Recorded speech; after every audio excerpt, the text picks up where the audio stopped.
Tonight, we're live outside the Pope's summer palace in Italy, where we spoke with the first American Pope as he hosted a concert for the world. The Concert for Peace, helping to bring the world together. This is the experience of beauty. And my time with Pope Leo, his most extensive comments yet on what it means to be an American and the Pope. I think of myself more as the Pope, who happens to be American. Why he thinks America is great. So many things. The question so many Catholics back home are wondering. Will Americans see you soon in America? And what he just spoke about publicly for the first time, that some of his ancestors were slaves.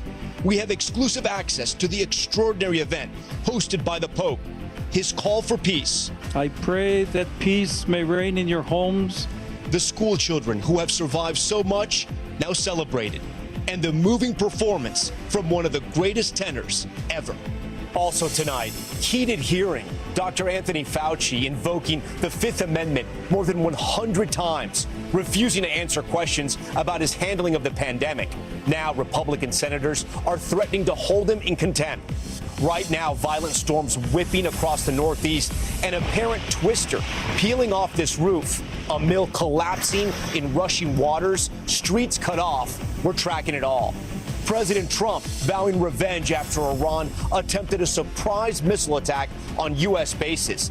And our new reporting, his furious outburst at his national security team. Actor Jared Leto facing new allegations of sexual misconduct. Multiple women telling the BBC he pursued them when they were teens. How he's responding. The wild road rage chase caught on camera. A driver going in reverse, appearing to chase down a couple. What happened next? Plus, new body cam video of ex-NFL star Tony Romo's DUI arrest. What it shows. And Europe's raging wildfires, hundreds of thousands forced from their homes. Our reporter on the front lines as flames ravage France's wine country. Plus, why one of the world's biggest bands is boycotting the Grammys. Top story starts right now.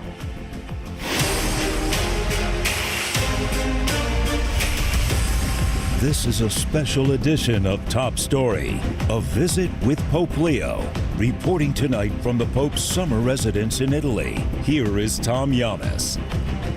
And good evening. We are live tonight from Castel Gandolfo in Italy, about an hour outside of Rome. And right behind me there, those large wooden doors, the entrance to the Pope's beautiful summer palace. The stunning grounds below it have played host to emperors, popes, and world leaders going back centuries. And just hours ago, I spoke face-to-face with Pope Leo himself. I asked him about making history as America's first ever pontiff, the American values he brings to the papacy, and for the first time, he speaks publicly about his family's history with slavery. Earlier today, these were the scenes during an extraordinary event, Pope Leo's Concert for Peace, featuring performances from legendary tenor Andrea Bocelli, as well as a choir of children who have faced incredible hardships, many from war-torn regions around the world. Pope Leo delivering a message calling for peace and unity during a time of global conflict. We'll bring you all of that, but we begin with my meeting with the Pope and our questions to the first American pontiff. Your Holiness, thank you so much for speaking with us. You are the first American Pope. It's something you don't speak about often. I'm curious, how important is being American to you, and what do you love about America? Well, first of all, just to clarify, I think of myself more as the Pope, who happens to be American. Not to belittle what it means to be American. I was born in the United States. My family is still in the United States. I have great love for America. But I understand my mission as having a very important dimension, which is precisely being pastor of a universal church and having a voice and an opportunity to speak to people throughout the world. So I would put things in that order. And yet, at the same time, I will acknowledge that for myself, as well as for the people of the United States, judging by the response that we've seen since May 8th of last year, that there is great significance in being the first American Pope. We asked the first American to lead the Catholic Church what he still carries from home. What do you love about America? So many things. In a sense, speaking about principles, what America stands for, the sense of freedom, the sense of opportunity, the sense of having invited for generations people from around the world to be part of America, I come from a family that my grandparents were immigrants. On my mother's side, we have people who were both slaves and slave owners. There's a history of, if you will, growing up and the kind of experience that helps me to recognize myself one of the greatest wealths of the United States. And I continue to hold the principles that have been a part of being American for so many years that will continue. A history traced by a genealogist only after his election, and one he has never spoken about publicly until tonight. Pope Leo XIV speaking with us just after hosting a concert for peace in the Papal Gardens at Castel Gandolfo, where Andrea Bocelli and a choir of children from parts of the world gripped by crisis performed. It was beautiful to see children from different parts of the world singing together. I've heard Andrea Bocelli sing other times, and so to have, if you will, the blessing of Andrea Bocelli and his voice together with this choir put together by the foundation, but all these children coming together from different parts of the world was just a very uplifting experience. Very nice. And then the question so many Americans have been wondering. Will Americans see you soon in America? They will see me there. By coincidence, today we were looking at the calendar for the next couple of years. Nothing is set in stone yet, but I certainly hope to be there soon. But next couple of years, I heard you. Your Holiness, thank you. No date, no city, but for the first time, the first American pontiff may be coming home. Joining us now to discuss what we heard from Pope Leo, Father Patrick Briscoe. He's a Dominican friar and host of the Godsplaining podcast and was here with us during the concert for peace. So, Father, my first question to you about what Pope Leo said about being the Pope first and also American. He wasn't trying to disparage his American identity, but he says he is a leader of a universal church. That was on display for all of us to see tonight, I think, wasn't it, Tom? Where we had children from all over the world there, we had guests from all over the world, and you get a sense here from Rome, from Castel Gandolfo, that the Pope is really thinking globally. He certainly has a mind to the United States, very concerned about the situation of the United States on the global stage, but he's really thinking about his job to be the pastor of the world. It was the first time he publicly on camera spoke about his heritage and being the descendants of both slave owners, but also slaves themselves. This was something that was discovered by genealogists once he was elected. How was that shaping, you think, his papacy in some way, at least in America? Well, it was very moving to hear him speak about that tonight, because as you say, he hadn't directly. Yeah. We saw a beautiful nod to this in his encyclical letter, Magnificat Humanitas, where he made an apology for the church's role in any part of the slave trade, in any part of slavery. And I think this is key, because what the Holy Father is doing is he's undermining this lesson he has for all of us to respect fundamental human dignity. And he's saying, this is part of my family story, and that's why the lesson matters so much to him. There is no secret that there is a tension between him and President Trump. We know that Vice President Vance has met with Pope Leo, Secretary of State Marco Rubio, both Catholics. They've met with Pope Leo, but it's unclear if Pope Leo and President Trump have ever spoken. I asked him when he was coming to America, do you think he'll wait for a formal invitation, or can Pope Leo come when he wants to come? I think he certainly has already been invited by the bishops of the United States, maybe not in a formal way, but it's clear that we Americans want the Holy Father to come. It will be a homecoming. You know, the Holy Father's teaching is not just theory, it's lived, and he wants to bring that to the United States. So I think that encounter is going to be very important. We know, as you say, that he's speaking with Vice President Vance, that these conversations are ongoing. And I think a visit would allow them to flourish, would bring to the forefront, actually, some of the conversations they're having. Can the Pope in his role as peacemaker really get anything done? And I just ask that because these wars are so complicated. They've bogged down countries like Ukraine and Russia, 2 American presidents now, Israel, what happened with Hamas and Gaza, and of course now we have the issues with Iran that can't seem to be solved. What is Pope Leo's role, do you think? From the 20,000-foot view, it does look like there's nothing that any one person could do. And yet his lesson, the lesson we saw tonight from the choir, voices singing together in unity, is that every person actually can do something. I think that's why the visit would be so beautiful, because what the Pope has taught us is an encyclical. What he's taught us in this beautiful concert we witnessed tonight is that relationships are at the forefront. And that when we're building human dignity, when we're working to build peace, it's building and nourishing those relationships. So can one man do something? I think absolutely yes. We're into year 2 of his papacy. How would you describe Pope Leo? I think he's proved himself to be very charming, that he's playful, he's funny, he's very gentle, he's very serene.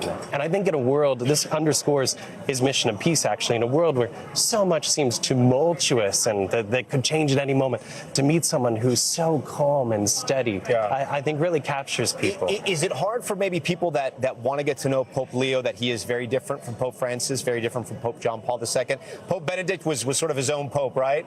Where do you think Pope Leo fits in that mold? I thank God that they're all so different. Yeah. I really do, because otherwise we'd be forced to compare them in a kind of one way. There'd be no podcast. Exactly. And it really would undermine this beauty of relationship and of getting to know one another and seeing the different gifts. I was speaking to my driver tonight. I said, "Who's your favorite pope?" And he said, "Well, in my lifetime, John Paul II." Yeah. And there are ways. The point of mentioning that is to say that there are ways that each individual pope resonates with each individual person. Yeah. So thank God for their differences. Father Patrick Briscoe, so great to have you here with us in Rome as we cover this historic event, this historic concert, and of course our chat with Pope Leo as well. Thank you for having me. And we will have much more on this historic day here in Italy on Pope Leo's Concert for Peace featuring Andrea Bocelli later in the show. But we do want to turn now to the other major stories we're following back at home, beginning with the contentious day on Capitol Hill for Dr. Anthony Fauci, who repeatedly invoked the Fifth Amendment, declining to answer questions about the government's response to the COVID-19 pandemic. NBC's Monica Alba has more. On the advice of counsel, Dr. Anthony Fauci today invoking his Fifth Amendment right more than 100 times. I respectfully decline to answer. Declining to answer lawmaker questions about his handling of the pandemic, citing what he called GOP Senator Rand Paul's unhinged obsession with prosecuting him. The sole reason he is calling me before this committee is to get me to say something, anything, that could vindicate his repeated public pledges that I end up, in his words, quote, behind bars, unquote. Fauci's attorney was removed after he interrupted the hearing to speak. Democrats defending Fauci. I fear the intent of this hearing is only meant to further a purely partisan agenda. All of it after Paul published more than 1,100 pages of Fauci's personal diary, including where Fauci gushed about praise he received from celebrities like Bono, Julia Roberts, and Barbra Streisand. Writing, "It is not hyperbole to say that today I am the most famous and talked about person in the country." You wanted to be on TV. You wanted to be the sun god of science. You could sit for InStyle magazine, but you can't answer questions for the American people. In one entry, Fauci also wrote about a phone call where he said he successfully convinced New York City's mayor to close schools. Republican senators grilling him over those COVID lockdown measures. Who the do you think you were for doing that? It is a total disgrace what you did to this country. Former President Biden pardoned Fauci for any potential offenses during an 11-year period before 2025, but it would not cover his statements today. Senator Paul's committee plans to hold a vote next week on whether to hold Dr. Fauci in contempt of Congress, but it would ultimately be up to the DOJ to prosecute him. Tom? Monica, thank you. Now to the dangerous storm system charging across the Northeast. Millions under flood alerts at this hour after days of storms ravaged the Midwest and Mid-Atlantic. Our Emily Aketa with the new images just coming in. Tonight, powerful floodwaters ripping apart buildings, carrying pieces of this mill downstream. As the parade of perilous storms dumps more than 8 inches of rain on parts of upstate New York and New England. Alexa Dringus from our affiliate WNYT is south of Albany. The water is actually roaring. All these tree limbs lined up here along this gauge here. Road completely blocked off. Nearby, first responders rescuing a grandmother, her granddaughter, and 2 pets by boat from a home surrounded by water. In northern New Jersey this morning, crews rushing to this scary scene after a utility pole came crashing down onto cars. Within like 20 minutes, all these cars were like detonating. Like you could hear the gas just blowing up on them. The fire totally incinerating a line of parked vehicles. It comes on the heels of powerful storms and likely tornadoes that touched down south of Knoxville, Tennessee, and on Maryland's eastern shore, peeling off this building's roof. Tragically, in Wake County, North Carolina, officials say a man was killed when a tree slammed into this home. All part of an unrelenting week of severe weather across the country. Emily Ikeda, NBC News. Let's bring in NBC Miami meteorologist Larissa Abreu. So, Larissa, this serious storm threat lasts through the evening. Walk us through the timing now.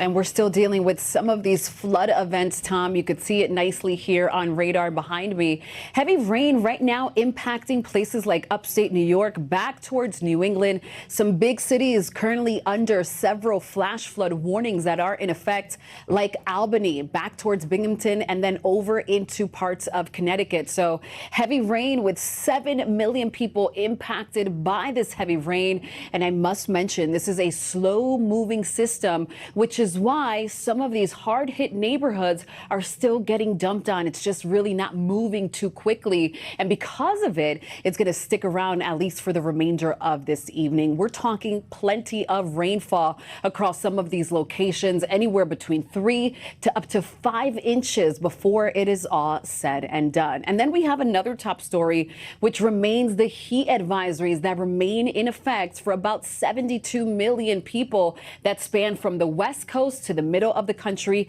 and through the deep south. This is where several heat advisories, heat watches, and heat warnings remain in effect as people are sweating it out with triple-digit heat.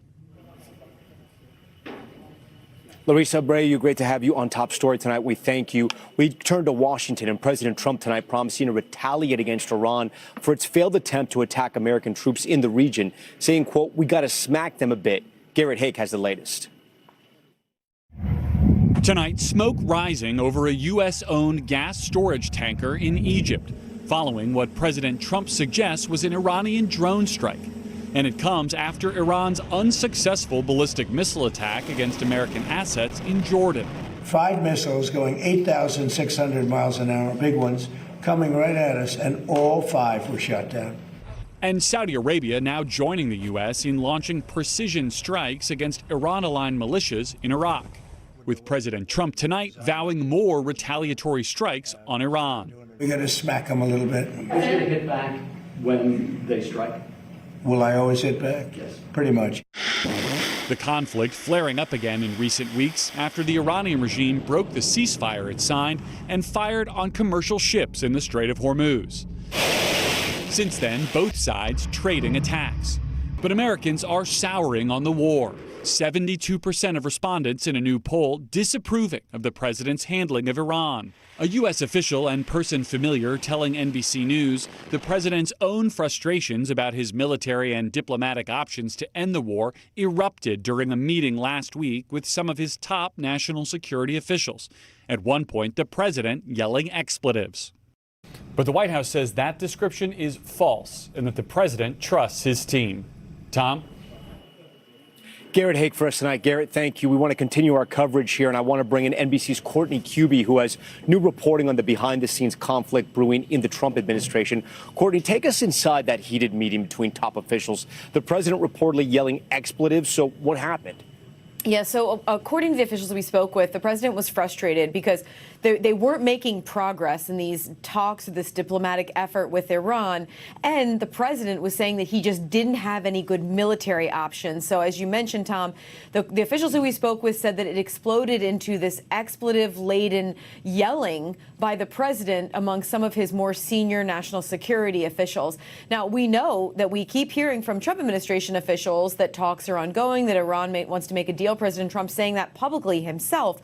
But the reality is we don't have any indication that there is any actual diplomatic overture by either side that seems to be taking hold. And in fact, what we saw occur just over 24 hours ago was Iran breaking a relative peace of several days and conducting strikes, launching ballistic missiles at allies and Americans in the region. Now, one thing that's really notable about this right now, Tom, is the U.S. military, in conjunction with Saudi Arabia, took strikes inside Iraq last night.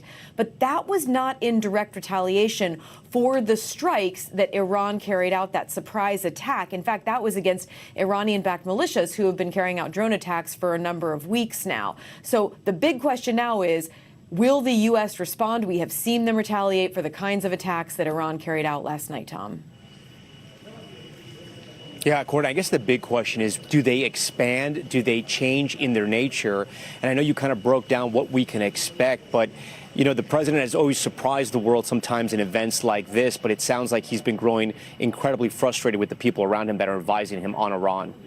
Yeah, absolutely. And one of the big challenges militarily right now is that the U.S. military has taken out a lot of the Iranian assets along the coast that are directly threatening the shipping in the Strait of Hormuz. So the president is at close to an inflection point right now where he's going to have to decide if he does want to expand and move strikes further inland, maybe go after additional targets, go after more ballistic missile launchers like the ones that may have carried out the attacks last night, or if he wants to just continue going after the exact assets, so that's drone launchers, missile launchers along the coast that are threatening commercial shipping. At this point, we don't have any indication of where President Trump's head is on this, but he keeps making these public pronouncements about how the U.S. is going to go after Iran even harder. So it's just not really clear where this is going to go. I will say, Tom, that the ballistic missiles that Iran launched last night, the U.S. military has been retaliating against those kinds of attacks. So I wouldn't be surprised if we see that in the very near future. Courtney Kuby with a lot of new reporting on this first. Courtney, we thank you for that. We're going to send you back to the Top Story studios in New York, where our good friend Kate Snow is tracking the other major headlines tonight. Kate, great to see you. Good evening. Yeah, you too, Tom. Good to be with you. Thanks. Still ahead tonight on Top Story. As prices and inflation keep soaring, the Federal Reserve deciding not to change interest rates, what it means for your wallet. Plus, wildfires tearing across Europe, now threatening some of France's most iconic vineyards. Our Raf Sanchez is on the front lines. And a frightening road rage arrest dash cam capturing a suspect appearing to chase down a couple, at some point even driving in reverse. How it all came to an end. Ahead on Top Story.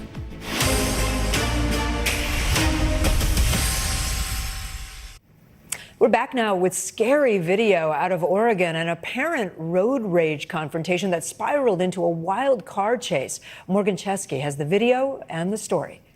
Oh my God, this guy's crazy. And he's driving in reverse right now, trying to follow me in reverse. Tonight, new video capturing an Oregon couple's drive turned nightmare.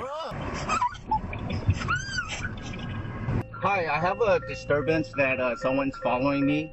I don't know. He seems like he has a f***ing weapon or something. The couple's dash cam capturing the stunning moment Sunday as a driver aggressively cuts them off, leading to a frightening chase. Look what the fuck's he doing? Driving in reverse? He's driving in reverse with me. Police say 29-year-old Armand Hastings intentionally swerved into oncoming traffic. Don't worry, Sion. Dashcam then shows Hastings' vehicle backing up down the road, tracking the couple in reverse for more than a mile as they tried to escape. It isn't clear what led to the incident. Concerned Hastings was reaching for a firearm, the couple drove straight to the Beaverton, Oregon Police Department, where officers were waiting. You're under arrest, step out of the car.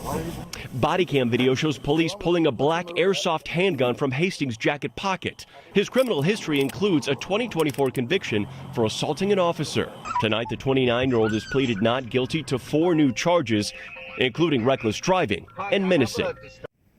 And Morgan Chesky is with me now. Morgan, it's unbelievable. What more are we learning about how that all happened? Yeah, Kate, the video is stunning, and the police were very quick to praise the actions of that couple, saying that they did the exact right thing in driving directly to the police station and not trying to engage that driver in any way, shape, or form. As for the suspect, he is in custody. No word yet on if he's speaking to authorities tonight. Kate. All right, Morgan Chesky for us. Thanks. Coming up, new safety measures in schools. The pepper spraying drones meant to stop an active shooter. We'll speak with one of the developers about how it all works. And just in tonight, a truck erupting into flames, halting traffic on the nation's longest bridge. But first, Top Story's top moment and the heartwarming reunion 5 years in the making. According to an Indiana shelter, a dog named Chong went missing way back in 2021, but his family never stopped trying to find him. Well, 5 years later, with the help of microchips and social media, he was found hundreds of miles away. Take a look at this reunion. Oh, there it is.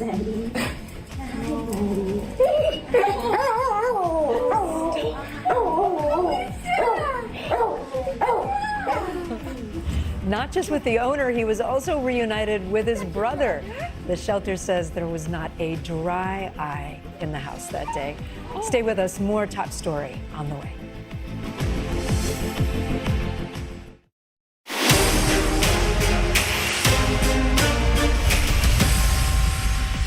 We're back with a major decision from the Federal Reserve, voting to keep interest rates steady despite opposition from some policymakers who wanted to see a rate hike. The new Fed chair, Kevin Warsh, insisting the economy is still going strong, even as concerns grow about inflation and rising prices. Let's bring in Brian Chung, who was at the Fed meeting today in Washington. Brian, I know you pressed the Fed chair about this decision to hold things steady. What did he tell you?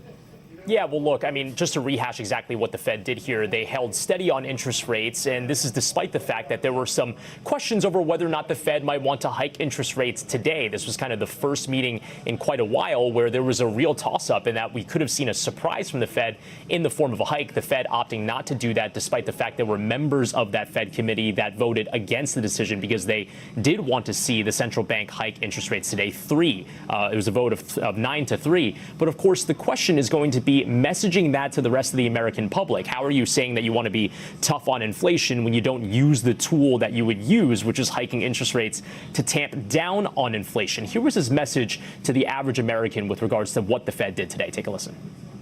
For some households, businesses, and market professionals, 5 years of high inflation have left a mistaken impression that's hard to shake, that the Fed's implicit inflation target was somehow above 2%. Let me reiterate, there is no soft inflation target.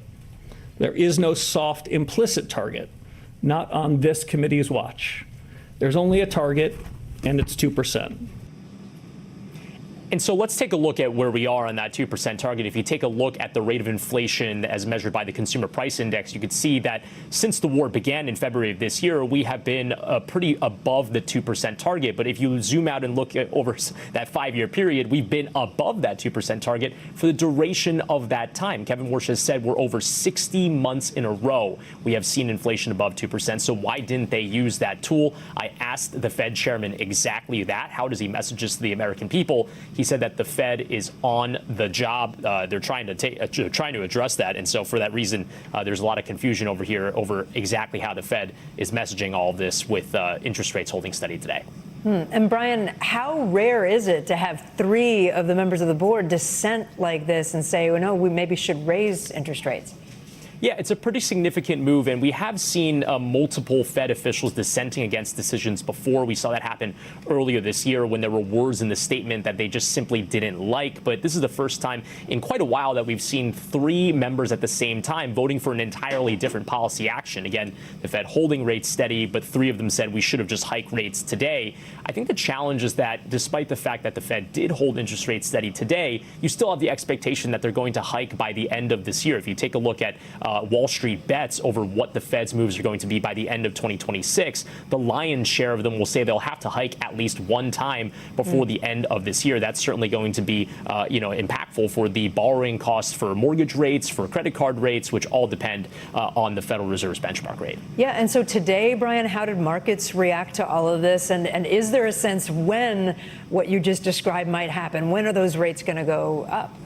Yeah, well, I mean, the next meeting where the Fed could do that would be in the middle of September, so we'll have to revisit that then. But when you take a look at the market action today, it was a red day across Wall Street with the Dow Jones down over 2%, the S&P 500, the NASDAQ both down over 1.5%. Also, there was some fascinating moves in the bond market where you saw 30-year bond yields nudge higher even after the Fed chair had made his press conference remarks at 2:30 p.m. Eastern time. And so there's a lot of volatility in markets right now. I should point out not all of it is because of the Fed. You also have Meta, of course, big tech is a big is a big weight inside the stock market. And so for that reason, that could be part of the stock market story as well. But the Fed chair has said he doesn't want to offer forward guidance, offer tea leaves into what the Fed does next. That's a form of volatility and perhaps a reason for why markets have been rocky as of late, Kate. All right, Brian Chung for us. Brian, thanks. Now to top stories news feed, starting in Japan, where emergency crews are still digging through rubble and debris. They're searching for survivors from that devastating earthquake that destroyed homes and buildings, including part of a shopping mall. The company says it was filled with thousands of people when the quake hit. According to the Associated Press, officials confirm at least 18 have died. More than 60 others are hurt. And the U.S. is banning new humanoid robots, but only robots made overseas. The Federal Communications Commission says it's all because of national security risks that could leave supply chains vulnerable. The move is seen as directly targeting China, which dominates the global market for robots. Beijing now pushing back on the ban, saying it will only hurt American companies and consumers. New video of deputies arresting former NFL star Tony Romo. He was taken into custody last week in Milwaukee on suspicion of driving while intoxicated. Body cam shows Romo seeming to argue with officers after telling them he had not been drinking. Listen. Will you submit to an evidentiary chemical test of your breath? No. Like I said, I want my lawyer. Okay. For the 8th time. You can see Romo appearing to struggle to follow directions, even asking to stretch before doing some sobriety tests. NBC News reached out to Romo's team, but we have not heard back. He's due back in court in September. In New Orleans, a truck bursting into flames on a bridge. You can see black smoke here flying from that orange fireball. It happened earlier on Lake Pontchartrain on the Causeway. It's the longest bridge in the U.S., spanning nearly 24 miles. The fire blocked off traffic for about an hour as crews worked to put it out. It's unclear exactly what caused all this, but our local station says luckily nobody was hurt. Now to a new security measure designed to combat active shooters, now being deployed in several school districts across the country. The drones are equipped with pepper spray and flash strobes, and they have the capability of smashing through windows and ramming an attacker at top speeds. They will be tested this academic year. They're being installed in at least 9 schools across Florida, Georgia, and Colorado. I want to bring in Bill King. He's a retired Navy SEAL and co-founder of Mithril Defense. That's a drone company behind this technology. Bill, nice to have you with us. Thanks for being here. Can you kind of walk us through how these drones work in a worst-case scenario? Who activates them? How are they controlled? Sure. So we come in and we scan the school ahead of time, annotate that scan with all the information that we need to know to be able to shave seconds off of our decisions, things like where the cameras are, which way do they point, which windows have ballistic resistance film and which ones don't, so that we know which ones to fly through. And then we install the drones, boxes of 3 into the school. How many boxes depends on what the floor plan is, how big the school is, so on and so forth. And then we fly those drones remotely from Austin using world-class racing drone pilots as the pilots. And then we have 911 dispatchers. We have paramedics on our teams. And then controlling the whole operation is somebody with hostage rescue experience, like myself, or, we have former SWAT operators. So is it like a teacher would push a button in a classroom and that would activate you guys to get involved, or how does that work? Yeah, so we have an app that the teachers and staff could have, and the SROs could have at the school. They can notify us with that. There's an alarm button on it. Or we can integrate with any alarm button or panic button that the school already uses to be able to get the indication of, what something's happening, where it's happening, and who we need to talk to learn more. These drones have been tested, right, in simulations. We're seeing video of that. But have they ever been used in an active shooting? And is there any way to guarantee that they'd be effective? What about harming bystanders or students or teachers? Yeah, so they have not been used in a real shooting. We've continued to run training exercises in all the different scenarios that we can think of, and really the people that are controlling the operation are the protection against a bad decision, right? So target identification is really what this is all about. We're using people that spent their entire lives running into rooms trying to figure out, who's the bad guy, who's the good guy, how much time do they have. And when you do that with a machine, you can take extra time. So we can always take extra time before we make a decision on target identification. And then we can also wait for the right opportunity. If the assailant is not actively shooting, we could wait for a clearer background or something like that. Bill, that was my biggest question. What if an armed intruder just starts shooting the drone down? Yeah, so they're really difficult to hit. In a lot of our demonstrations, we'll bring a paintball gun that we let people shoot at the drones, and it's not impossible, but it is incredibly hard.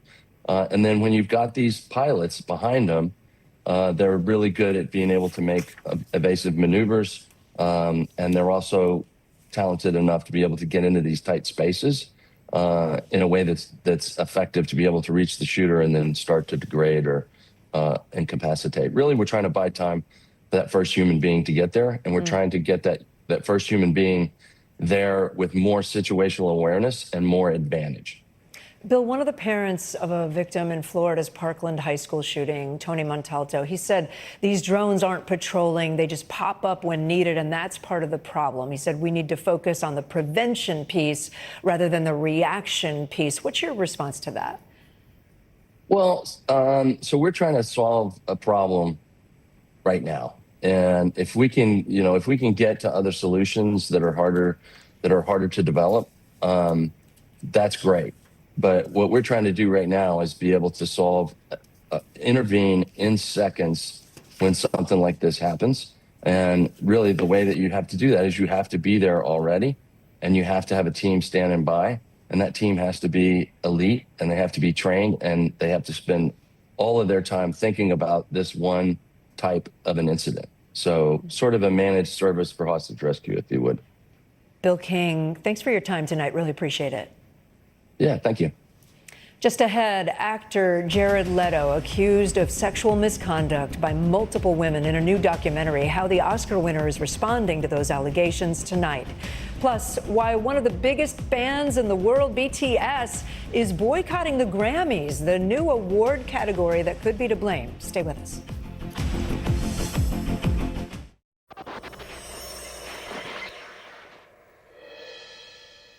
Back now with top stories. Global watch on the wildfires tearing across parts of Europe, including in France's wine country, where one fire is 4 times the size of Paris. Our Raf Sanchez is there now with crews as they battle the flames. Tonight, the battle to stamp out the raging wildfires in France is hanging in the balance. After 3 days of intense firefighting, crews here say they've stopped the flames spreading deeper into the iconic Bordeaux wine region. But the threat isn't over. We followed one of those teams deep into the fire zone. As you drive along here, it is just mile after mile of devastation. You can see this house completely burnt out, charred trees as far as the eye can see. Along this country road, the situation at first appears under control. But intense heat and strong winds mean that a single glowing ember can, in an instant, turn to flames. And this is the danger. This fire just came absolutely out of nowhere. It is so dry here. Dry kindling sparked, and now you can see there is this desperate effort to keep it from becoming something bigger. These are basically just pickup trucks with water on the back, doing what they can to douse the flames. Commander Mathieu Jamin says tracking small fires over a vast area is a difficult task. It's like candles. These little candles everywhere have to be stopped immediately. The professional firefighters supported by teams of volunteers, many driving their own vehicles into danger. Without these volunteers, we can't win this war. Some of them are local farmers trying to protect their fields. Others, like construction worker Kevin Garchan, just doing what they can. Are you getting it under control? The control of no. When we stop one fire, another one start over there. In neighboring Spain, the fight is just as intense. Temperatures today reaching 100 degrees as crews try to contain the biggest wildfire in Spain's modern history. A monster blaze west of Madrid that has now burned an area larger than Philadelphia. And intense fires also breaking out in Greece, where authorities say 2 firefighters were killed tackling a blaze on the island of Crete, and a third died on the mainland, according to Reuters. A struggle against the flames now stretching across Europe. When you're out here, you really get a sense of the scale of the mobilization of these fire crews. One commander saying nearly every firefighter in France is involved in this effort. I'll send it back to you. Back here at home, we're following new allegations of sexual misconduct against Oscar-winning actor and singer Jared Leto. 4 women coming forward in a new BBC documentary accusing Leto of criminal conduct when they were teenagers, something Leto denies. Chloe Malas has more. Tonight, Oscar-winning actor Jared Leto accused by multiple women speaking to the BBC of sexual misconduct. 4 women, 3 of whom spoke to the BBC with their faces concealed, recounted their experiences from between 2002 and 2016, when Leto was in his 30s and 40s. The women each teenagers at the time. The BBC says it corroborated a number of the women's accounts with friends and family. But it quickly moved into, oh, well, you're a virgin. Leto, now 54, is a Hollywood heavyweight, winning an Oscar for his role in Dallas Buyers Club and starring in films like Suicide Squad. In the BBC story, a woman identified as Isabel says she met with Leto in a Las Vegas motel when she was 17 and he was in his 30s. She says he called her over to the bathroom while he was in the shower. He grabbed my hand and he, I guess, started touching himself with my hand. She says she then left. In a statement, Leto said, "I have never sexually assaulted anyone in my entire life. These claims are absolutely and categorically false." Another woman told the BBC when she met Leto in California, she let him know she was only 17 and that he pursued sex with her anyway. He told me, "I would like you to call me daddy," and it was either pretend to be a little girl or my little girl. A growing number of allegations now swirling around one of Hollywood's biggest stars. And Chloe Malas joins us now on set. Chloe, this is not the first time that Leto's been accused of something. That's right. So there is a well-known DJ who has a big following in Los Angeles that took to social media last year making claims against Jared Leto, saying that he assaulted her, he came onto her when she was a teenager, and it prompted a lot of response on social media, as we've seen in other high-profile situations when it deals with sexual misconduct, especially in the Me Too movement, as you did so much reporting, Kate, during that time, where a lot of people shared their own experiences when it came to Jared Leto. All allegations, nothing has been proven in a court of law. He's not facing, Jared Leto, any sort of civil cases or criminal cases right now against him, and he denies all of it. And I think that the big question here, too, is did Jared Leto, if these women were, according to the BBC report, some of them underage at the time, did he know their ages? Like I say in my report, the BBC says that they corroborated these accounts from many of the women with text messages, their family members. But again, he's denying all of this. Right. All right, Chloe Malas, thank you.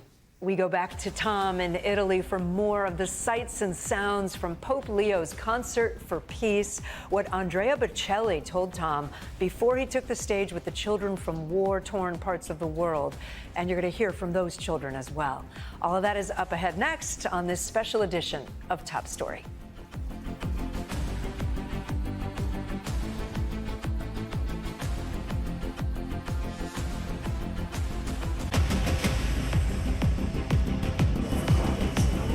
A look tonight at the town of Castel Gandolfo. And as we close out here tonight from Italy, we want to revisit the children who were part of that historic concert for peace.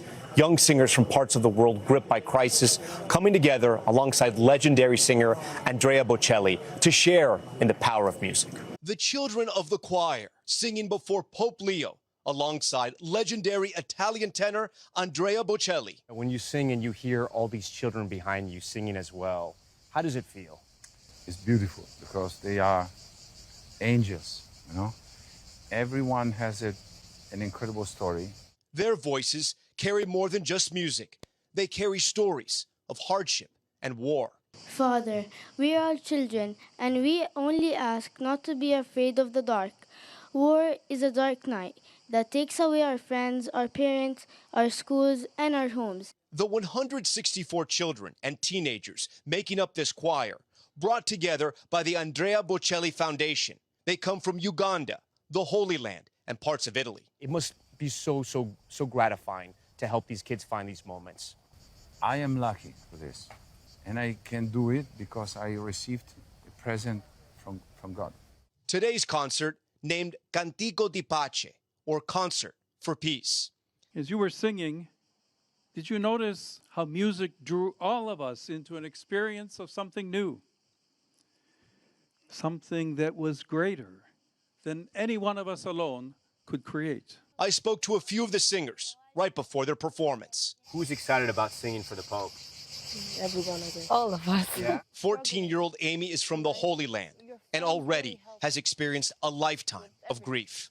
This is a concert for peace. What does that mean for you personally? Personally, it means everything because we can't find peace in our country. There's war and children are scared, they're dying, and it's really hard. So this is an amazing opportunity. I have learned that teamwork is so important because if we worked on this project individually, we wouldn't have been here today. I'm Tom Llamas. Stay right there. More news on the way. We thank you for watching, and remember, stay updated on breaking news and top stories on the NBC News app or watch live on our YouTube channel.